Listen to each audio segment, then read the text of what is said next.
China hit Alberta farmers with a crushing 75.8% tariff on canola products. That's already on top of the 100% tariffs already in place.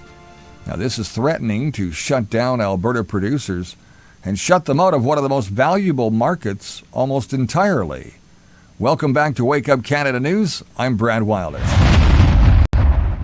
China is Alberta's second largest agricultural export market, worth $2.4 billion last year, and nearly 70% of our canola seed exports go there.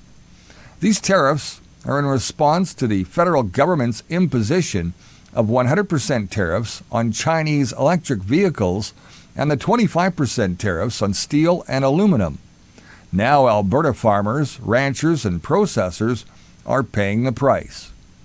We need immediate federal action to resolve this dispute and reopen access to the critical market before more livelihoods are destroyed. Alberta will keep fighting for our Western producers, and Ottawa needs to do the same.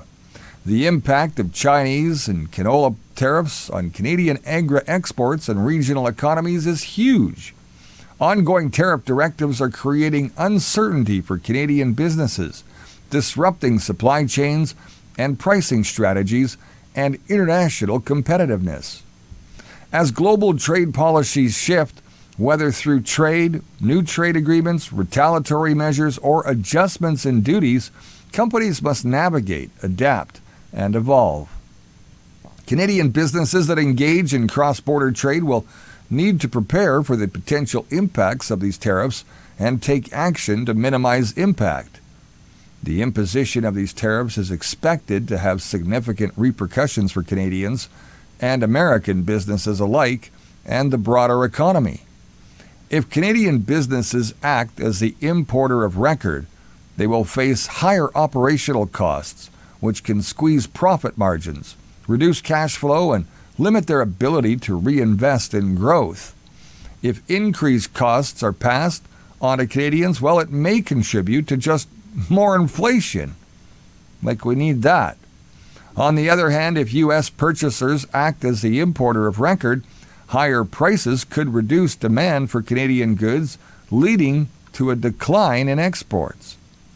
Now, this is particularly concerning for vulnerable industries like manufacturing, energy, forestry, and aerospace, which rely heavily on U.S. markets. Analysts from the Bank of Canada warn that a drop in exports could weaken Canada's GDP, slow economic growth, and even increase unemployment. Overall, these tariffs create financial uncertainty for Canadian companies. They disrupt trade relationships and put downward pressure on economic growth.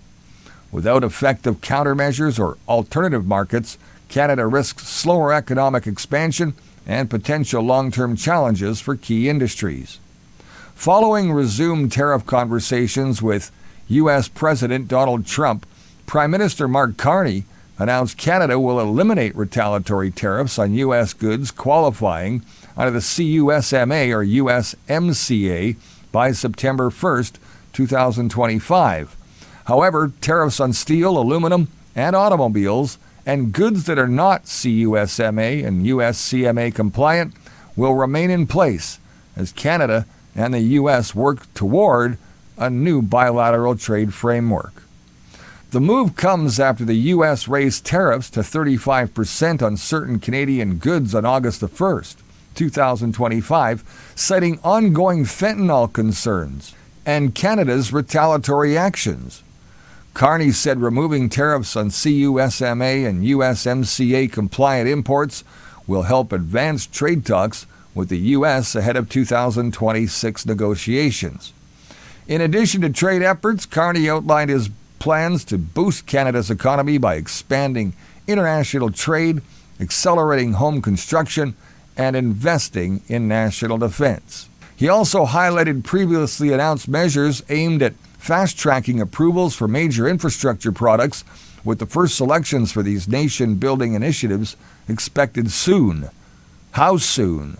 We need them now.